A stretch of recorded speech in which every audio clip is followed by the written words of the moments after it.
तो मुझे लग रहा है पिछले 4 सालों से जो कंसोलिडेशन चल रही है, एक साइडवेज मूवमेंट चल रही है, ये एक डिस्ट्रीब्यूशन है, एक्यूमुलेशन नहीं है।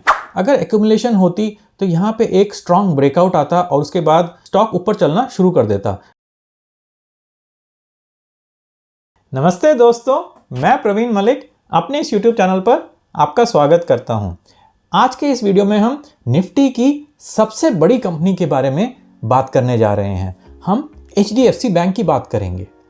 मुझे लगता है कि HDFC बैंक में काफ़ी निवेशक फंसे हुए हैं और वो जानना चाहते हैं कि अब HDFC बैंक में क्या किया जाए। अब मुझे कैसे पता है ये? क्योंकि कई समय से मेरे मित्रों का मेरे को WhatsApp पे मैसेज आ रहा है कि HDFC बैंक में क्या किया जाए। और आजकल मैं रोज़ लाइव करता हूँ, YouTube पे लाइव सेशन करता हूँ रात के 9 बजे। उसमें भी कई बारी ये प्रश्न पूछा जा चुका है कि HDFC बैंक में क्या किया जाए।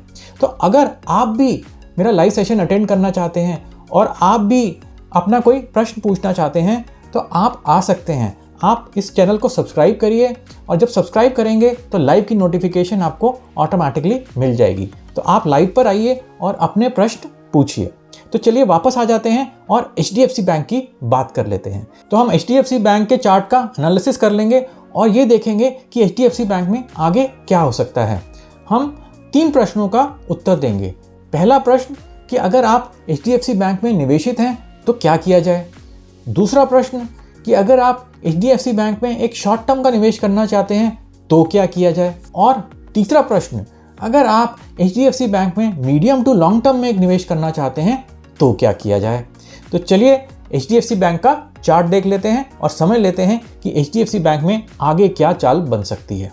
तो यहाँ पे मैंने HDFC बैंक का चार्ट खोला हुआ है। ये डेली चार्ट है और यहाँ पे मैंने सपोर्ट और रेजिस्टेंस की रेखाएं भी मार्क करी हुई हैं। तो चलिए सबसे पहले हम इसका साप्ताहिक चार्ट देख लेते हैं। तो अगर आप HDFC बैंक का साप्ताहिक चार्ट देखेंगे तो पिछले करीब 4 वर्षों से HDFC बैंक एक छोटी सी रेंज में ट्रेड कर रहा है। निचली तरफ करीब 1400 रुपये और ऊपर की तरफ करीब 1700 रुपये, और इसी रेंज में वो ऊपर नीचे करते जा रहा है। तो चलिए साप्ताहिक चार्ट पे वापस आ जाएंगे। पहले एक बारी मासिक चार्ट भी देख लेते हैं। तो मासिक चार्ट तो ठीक ही दिख रहा है। काफ़ी लंबे समय से HDFC बैंक एक अप ट्रेंड में है, परंतु अब पिछले 4 वर्षों से एक साइडवेज ट्रेंड में है। तो ये साइडवेज ट्रेंड क्या एक एक्यूमुलेशन है या फिर एक डिस्ट्रीब्यूशन है, ये तो समय ही बताएगा। लेकिन हम अपना एक विश्लेषण कर लेते हैं। चलिए इन रेखाओं को हटा देते हैं और साप्ताहिक चार्ट पे वापस आ जाते हैं। तो आगे जाने से पहले मैं आपको एक बात याद दिला देना चाहता हूँ कि यहाँ पे हम जिन भी स्टॉक्स की बात कर रहे हैं, जिन भी स्टॉक्स की चर्चा कर रहे हैं, उसमें मेरी खरीदारी करने की या बेचने की कोई राय नहीं है, कोई रिकमेंडेशन नहीं है। हम यहाँ पे चर्चा सिर्फ एजुकेशनल पर्पसेस के लिए कर रहे हैं। अगर आपको लगता है कि आपको इन स्टॉक्स में खरीदारी करनी चाहिए तो आप बेशक करिए, लेकिन अपना एनालिसिस स्वयं करिए या फिर अपने फाइनेंशियल एडवाइज़र से बात करके करिए। तो चलिए वापस आ जाते हैं। तो अगर आप साप्ताहिक चार्ट पे गौर करेंगे तो आप नोटिस करेंगे कि इस HDFC बैंक कई बारी 1700 के लेवल पर आया है और उसके बाद रिट्रेस कर गया है। तो कई बारी इसने 1700 के लेवल को क्रॉस करने की कोशिश करी है लेकिन कर नहीं पाया।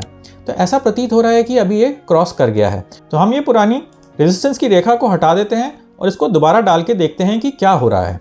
अगस्त 2021 में HDFC बैंक ने एक ऑल टाइम हाई बनाया था। तो यहाँ पे एक रेजिस्टेंस की रेखा डाल देते हैं। तो ये रेजिस्टेंस की रेखा काफ़ी समय तक चलती रही। तो यहाँ पे अप्रैल 2022 में HDFC बैंक ने इसको क्रॉस करने की कोशिश करी लेकिन नहीं कर पाया। फिर 2023 में कई बारी इसको क्रॉस करने की कोशिश करी लेकिन नहीं कर पाया। और उसके बाद यहाँ पे जुलाई 2024 में HDFC बैंक ने एक बारी इस रेखा को क्रॉस किया, लेकिन वो कैंडल बहुत ही ख़राब थी। तो भाव ऊपर तक गया और उसके बाद भाव धाराशायी कर गया। तो ये रेजिस्टेंस ब्रेक नहीं हुई, लेकिन इसके बाद एक नया ऑल टाइम हाई बन गया। तो यहाँ पे भी हम एक रेजिस्टेंस की रेखा डाल देते हैं। तो अगर आप इस नई रेजिस्टेंस की रेखा को देखें और इस ऑल टाइम हाई को देखें तो पिछले सप्ताह HDFC बैंक ने इस नए ऑल टाइम हाई को क्रॉस करने की कोशिश करी, लेकिन कैंडल अभी भी बहुत ही खराब बनी है। रुकिए जरा, ठहरिए। अगर आप टेक्निकल एनालिसिस को पूर्णतः समझना चाहते हैं तो मेरे YouTube चैनल पे एक फ्री कोर्स उपलब्ध है। आप यहाँ पे प्लेलिस्ट के सेक्शन में जा सकते हैं और प्लेलिस्ट सेक्शन में आपको एक प्लेलिस्ट मिल जाएगी स्विंग ट्रेडिंग कोर्स। इस स्विंग ट्रेडिंग कोर्स में 24 लेसन्स हैं जिसको आप एक एक करके देख सकते हैं और पूरी तरह से टेक्निकल एनालिसिस को, स्विंग ट्रेडिंग को समझ सकते हैं। तो चलिए वीडियो पर वापस चलते हैं। तो मुझे लग रहा है पिछले 4 सालों से जो कंसोलिडेशन चल रही है, एक साइडवेज मूवमेंट चल रही है, ये एक डिस्ट्रीब्यूशन है, एक्यूमुलेशन नहीं है। अगर एक्यूमुलेशन होती तो यहाँ पे एक स्ट्रॉन्ग ब्रेकआउट आता और उसके बाद स्टॉक ऊपर चलना शुरू कर देता, लेकिन वैसा हो नहीं रहा है। तो मुझे लगता है कि हो सकता है कि स्टॉक थोड़ा बहुत और ऊपर नीचे करे, हो सकता है कि 100-200 रुपये और बढ़ जाए, हो सकता है कि 2000 रुपये तक चला जाए, लेकिन मुझे नहीं लगता कि ये ज़्यादा ऊपर तक जाएगा। जब तक कोई एक स्ट्रॉन्ग सिग्नल नहीं आ जाता तब तक हम ये नहीं कह सकते कि ये ज़्यादा ऊपर तक जाएगा। बल्कि मुझे तो अपोजिट ही लग रहा है। मुझे लग रहा है कि आगे आने वाले समय में ये नीचे गिरेगा। अब कितना नीचे गिरेगा, कब गिरेगा, वो तो नहीं कह सकते, परंतु हो सकता है इस पूरी चाल में 5-6 महीने लग जाएं या 1 वर्ष लग जाए, लेकिन हो सकता है कि अगले 1 वर्ष में भी HDFC बैंक कुछ नहीं करे और ये यहीं पे 1400 से 1700 के लेवल के बीच में ही ट्रेड करता रहे। तो चलिए अब हम अपने 3 प्रश्नों का उत्तर दे देते हैं। तो पहला प्रश्न था कि अगर आप ऑलरेडी इसमें निवेशित हैं तो क्या करें।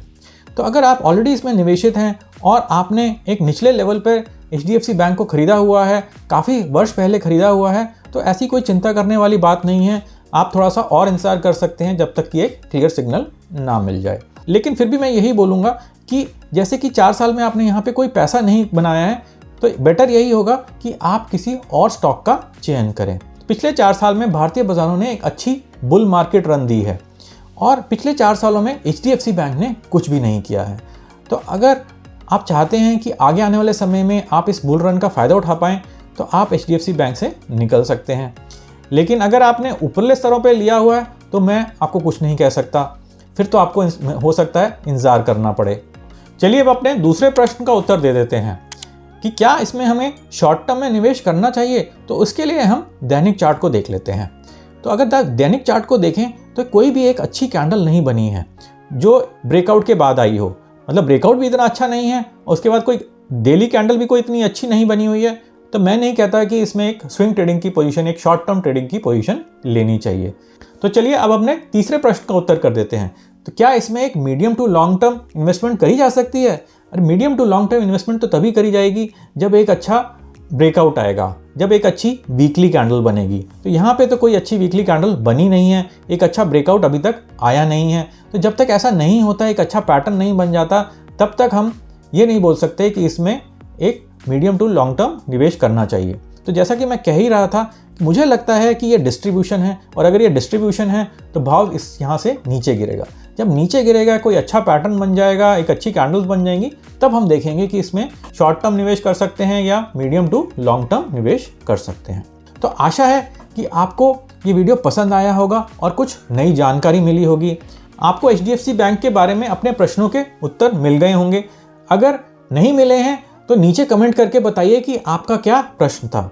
तो अगर आपको ये वीडियो पसंद आया है तो जोर से एक थम्स अप दीजिए और इस वीडियो को अधिक से अधिक शेयर करिए।